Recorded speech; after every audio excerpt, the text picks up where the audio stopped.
students, welcome back to my channel. In this video, let us study how to draw the ray diagrams. So there are certain rules to construct the ray diagrams.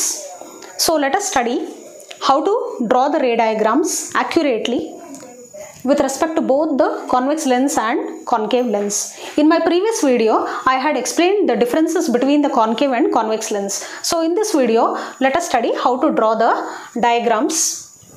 Coming to the first rule to draw a ray diagram.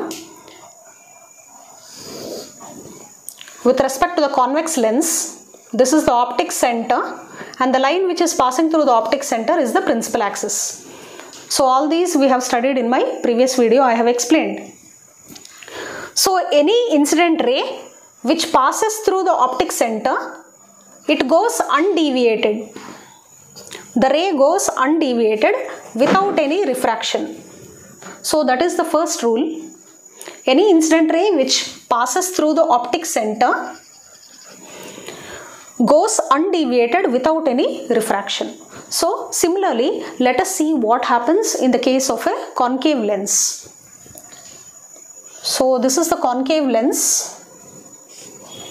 Let us mark the optic center O, and the line which is passing through the optic center is the principal axis. So here, any incident ray which passes through the optic center goes undeviated without any refraction. So this is the first rule we need to follow while drawing the ray diagrams. The rule is very simple.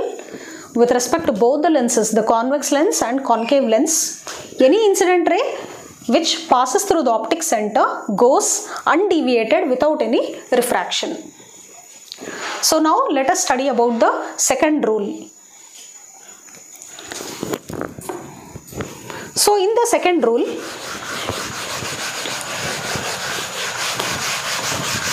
we have to consider the incident ray which passes parallel to the principal axis.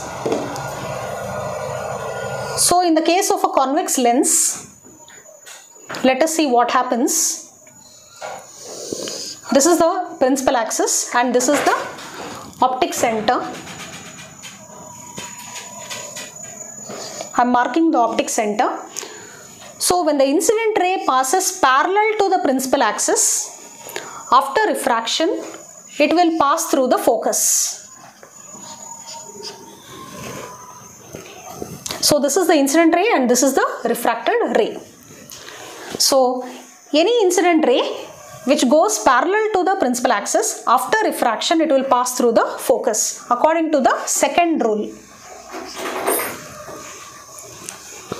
Now let us see what happens in the case of a concave lens.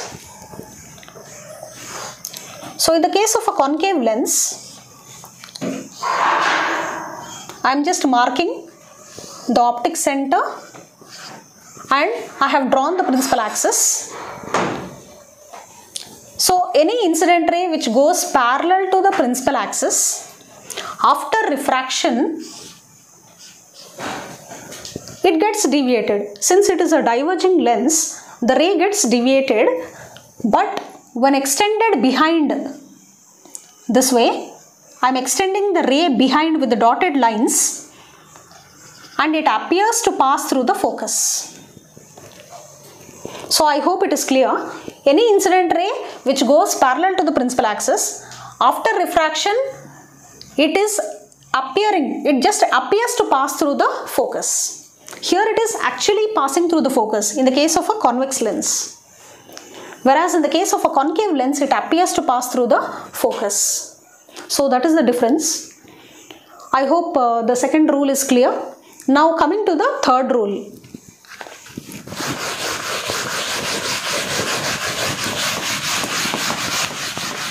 Let us see what happens with respect to the third rule. Let us consider the convex lens.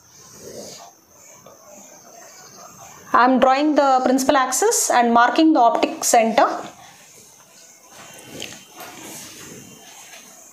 So according to the third rule, in the case of convex lens, when the incident ray passes through the focus, so this is the incident ray and we can see very clearly it is passing through the focus.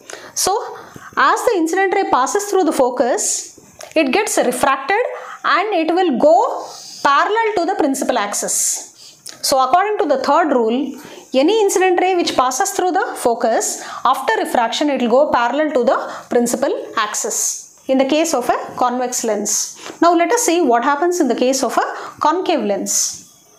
So now I am drawing the concave lens.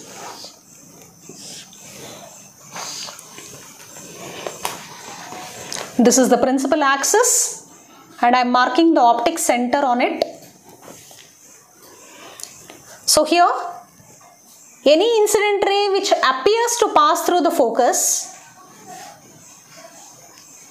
I am showing with the dotted lines as the ray just appears to pass through the focus.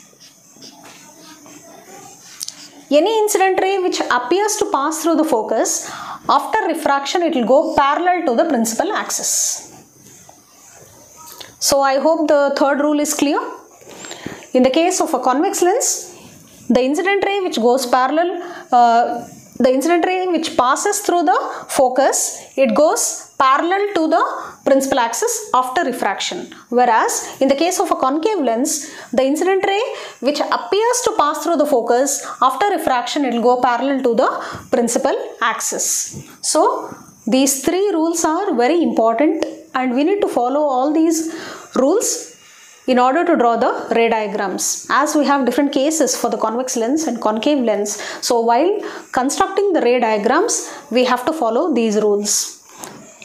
So now let us understand the difference between a real image and virtual image.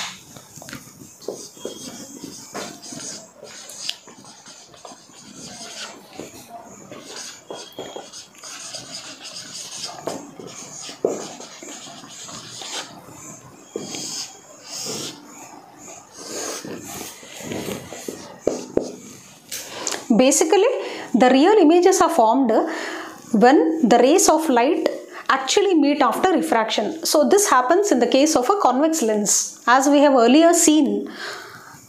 So the real images are obtained when the rays actually meet after refraction.